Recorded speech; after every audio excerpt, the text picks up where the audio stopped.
तर ओम नमः शिवाय. पटापाय.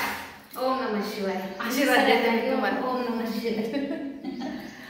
असं खूप शांत आहे, गर्दी नाही, काय नाही. आणि गावातल्या मंदिरात खूप गर्दी असते आणि इथे जरा लांब आहे राहणं, त्यासाठी शांत असतं म्हणून इथंच येतो जर सोमवारी आम्ही पाया पडायला. तर चांगली पूजा वगैरे पण होती मस्तपैकी. सकाळ सकाळ पहाटे लोकांनी पूजा वगैरे केलेली असं, ज्याला आवडेल त्याने ते सगळे पण जवळ तर जायचं ना, मग काय नाही, लांब असल्यावर नाही जाणं, पण जवळ असल्यावर जायचं आपलं. लांब जातात ते.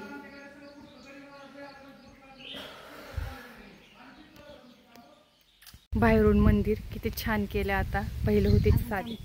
काम चालू आहे इथं, तर हे ब्लॉक टाकणार आहे तिथं असं वाटतं केलेलं आहे. इकडे झाडं बिडं अशी केलेली आहेत छान, अशी निलगिरीची झाडं आहेत मोठी मोठी. आणि तिथं दत्ताचं मंदिर आहे छोटे छोटे. तर इथं फक्त पुजारीच राहतात का, ते तिथं बसल्यात, फक्त एकटेच असतात ते. तर ते हे सगळीकडे लक्ष देतात, त्यांना 2 खोल्या वगैरे दिलेल्या आहेत काढून. आणि इथं दत्ताचं मंदिर आहे. तर उंबराचं झाड आहे हे. पहिले उंबरं लय खायची का नाही. आता त्याची भाजी पण छान होती उंबराची. हो, कच्च्या उंबराची करायची. फणसाची बी करतात. ती थोडीशी अशी शिकट होती, लाळू.